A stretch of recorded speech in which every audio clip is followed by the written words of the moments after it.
1, this is the final Bosman, and on today's episode, I'm giving myself a summer lesson. Welcome to the show. I am Kyle Bosman, and this week, excited to talk about summer lesson. What is summer lesson, you may ask? That's a fair question. Honestly, you know what? Go ahead and ask that. I would ask that too. This was a game? I'm not sure it's a game. This is something that Tekken producer-director Katsuhiro Harada introduced at Sony's pre-TGS press conference a couple of Sundays ago. And I mean, here it is. You should just look at it. This is what you should see. You should see this instead of me describing it. What we see here are adults putting on Project Morpheus in order to be in a room with a schoolgirl. And the only interaction we see these adults have with the schoolgirl is that they can stare at her in different ways. That's summer lesson. And you know what's funny is we should be mad about this. You should not put that in a press conference. This should not exist in the first place. The weird thing is though, I'm okay with summer lesson. And so today's episode is the story of why I am begrudgingly okay with summer lesson. Chapter 1, Ninja Turtles. I have a friend named Tim, and I think we all have Tims. Tim is a person who is into video games, but doesn't care a lot about them, right? He doesn't allow them to consume his thoughts, I would say. He's the friend where he comes up and says, hey, I heard Fire Emblem is pretty good, and you're like, oh my gosh, Fire Emblem is really good, dude, and you know he's never gonna play it. I don't judge Tim for that though. I mean, I'm Tim's Tim when it comes to comic books. He's like, hey, Young Avengers is really great right now, actually. They're killing superheroes from other universes to save our own universe. And I'm like, hey, that's awesome. But I'm never gonna read Young Avengers. Same thing, we're all Tims to somebody's Tim. Anyway, Tim right now is playing through the NES Ninja Turtles games. And what's always funny is getting Tim's perspective on games. And his takeaway primarily is that they are hard. And I was thinking about it, and it's just, yeah, those games are too hard. They've always been too hard. And what's funny is that I got suddenly angry about it. I'm angry they made those games hard, because the reason we wanted to play those games is that we were kids who wanted to be Ninja Turtles. And I guess from an adult perspective, it's like, well, you want your Ninja Turtles bed sheets? You want your Ninja Turtles TV trays? Here's a Ninja Turtles video game. And honestly, I think that was doing us all a disservice. Those games are super hard, and Tim is beating them, and the way he's beating them is he said he got to Slash, and he had to create a save state every time he landed a hit on Slash. By the way, I do not endorse Tim's decision to emulate games, officially. But anyway, yes, he did it. He beat Slash, he beat the video game, but I don't feel like Tim was being a Ninja Turtle. Ninja Turtles wouldn't use save states. Chapter 2, Dragon's Dogma. So, a couple of Fridays ago, it was a Friday night, I had no plans. Imagine that. So I went to GameStop, and I was like, all right, I'm gonna walk in, and I'm gonna find a game I've never played before, I'm gonna buy it. Kind of like First 15, really. And I found Dragon's Dogma. I never played Dragon's Dogma, so I thought, I'm gonna give this a shot. Let's do this, let's get in. 2 nights later, I was done with Dragon's Dogma. Let me tell you why. I got pretty deep into the game, and I got to this dungeon. It was pretty dank, pretty interesting dungeon. I wasn't supposed to be there. I always like that. So I'm in this dungeon, and I'm followed by my pawns. And pawns in this game are your party. And you know what I like when video games justify within the story some sort of dumb gameplay thing. In this case, your pawns are AI. So in the video game, they're just like, the pawns are not quite bright, but they love to adventure. They're not quite human, but they'll follow you anywhere. Fine. So I'm in this dungeon, and I get to the end, and there's a giant doorway. And in front of the giant doorway is this whole path, and you know there's gonna be lizards monsters that way. And then there's these rocks. And if you have the ability to double jump, you can just double jump straight to the doorway. Of course I have the ability to double jump. I invested in that before anything. So I'm double jumping over to the doorway, and then my dumb pawns drown themselves because they They can't figure out what I'm doing. And then they just hop off and then they just drown. They just fall off the edges and drown in the water. Anyway, they all drown. They're all dead. And in this doorway, I see a Cyclops. And the game has decided that my level isn't high enough to hurt the Cyclops yet. Whatever, I'm going to kill the Cyclops. So I go back to my little stone crags and I shoot arrows through a crack at the Cyclops for 45 minutes. And I kill it. And I walk over there, I collect my rewards, and then I would have to go back to some dumb stone to get my pawns back. And I said, no, good job, Kyle, you beat a video game, but I don't feel like I killed a Cyclops. Chapter 3, Destiny. So, an unusual thing, I don't review games ever, I'm very happy not to, but for Brandon Jones's review of Destiny, I'm playing with him because the best way, of course, to review Destiny is to play with two buddies. I get to be one of his buddies, which is fun. And you know I care about story a lot in video games. Destiny does not care about story. It does not care to make you play as a guardian with no name, no backstory, and no character. There you are, Guardian. Here's a bunch of faces you can choose from. That's, to me, is a choice, I guess, but not one I'm normally into. I'm critical of story. I'm critical of Mario Kart 8's story. Side chapter, Mario Kart 8. So, you might even remember on this show, I was real upset about Pink Gold Peach being in Mario Kart 8. Didn't make sense to me. I was like, that world is too consistent for this one thing to exist. And suddenly I don't care about it anymore. And that is because a couple of weeks ago, DLC was announced for Mario Kart 8, in which Link, one of the last remaining respectable video game characters, will be appearing inside of the world of Mario Kart.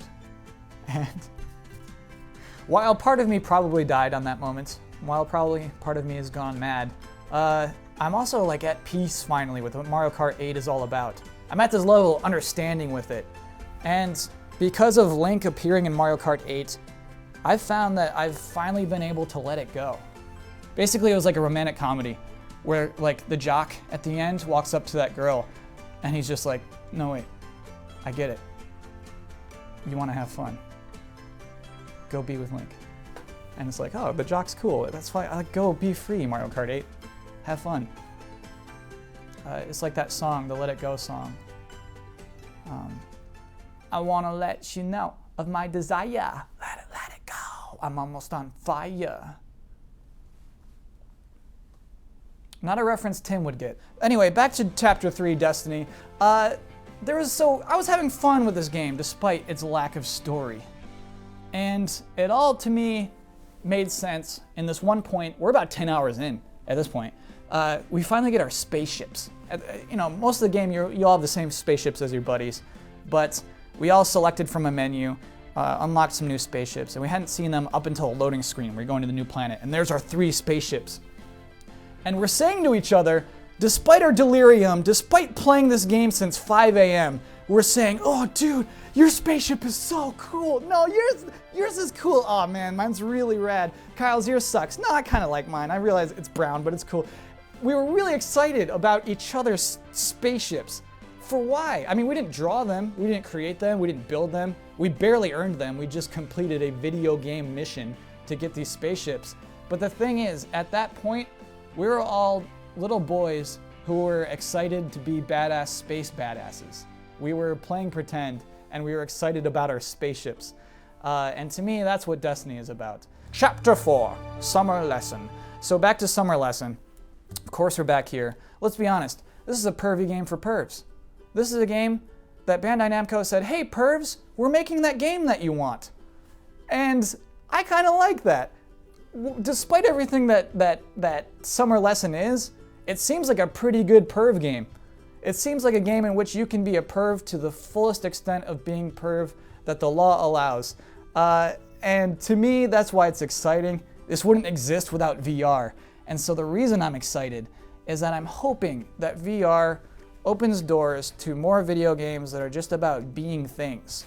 My hope is that VR will allow us to play a Ninja Turtles game where we can be a Ninja Turtle without using save states, or we can go into fantasy worlds and kill Cyclopses without just shooting them in arrows through corners. And so, Summer Lesson, in a bizarre way, makes me excited for the future. I do think that VR will bring about the end of mankind, but that's a discussion for a whole other day. Because that is the episode for this week. That's it. Blop. Before I go, though, I should handle some business. Last week's episode, I made a couple of mistakes. I made many mistakes, but 2 big ones. Because rule number 2 of the final Bosman is don't touch your nose. And I certainly touched my nose, and 2 people called me out on it about 2 different instances of nose touches. Matrix, of course, Matrix with an 8, and all greens, of course, with a Z. So, congratulations, you 2. You now get to be in the backdrop. There you go. There's Matrix with an 8. And there's all greens.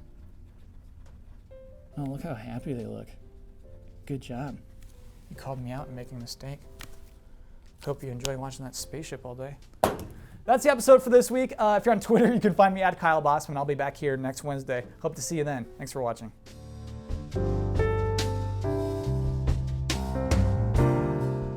Hey everybody. Normally at the end for a bonus bit, we try to do something funny or fun. But I have to use the space for something else this week. Because this morning, Defy published its ethics policy for its video game sites. And there is something I'm now obligated to reveal.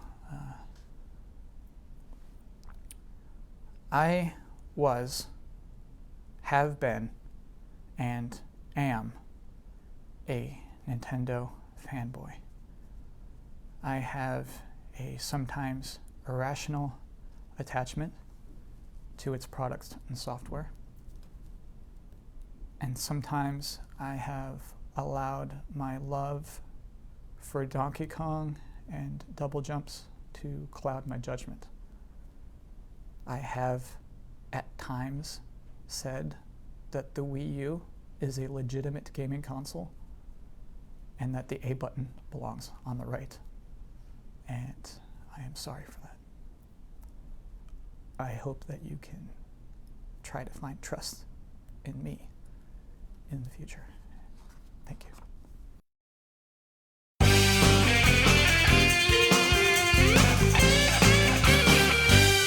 So I wanted to explain the story of my gray suit while I'm telling stories. So E3 was coming up, and I was going to be live on Spike TV. And so I'm like, all right, time to get a new suit. And every time I get a new suit, I want to get a James Bond suit, right? I just want to look like Daniel Craig. And so I said that. I walked in and I'm like, hey, I want like a James Bond suit. And the guy looks at me, and he's a funny guy. I forget his name, but he had gray hair. And he's just like, he looks at me, he's like, I think I know what to do for you. So we get this suit, it's this one. And I'm like, hey, doesn't it seem a little baggy? And he says, no, dude, you look great. And I look at him, and I look down at his pants. They're the baggiest pants you ever seen in your life. And so I'm like, okay, all right.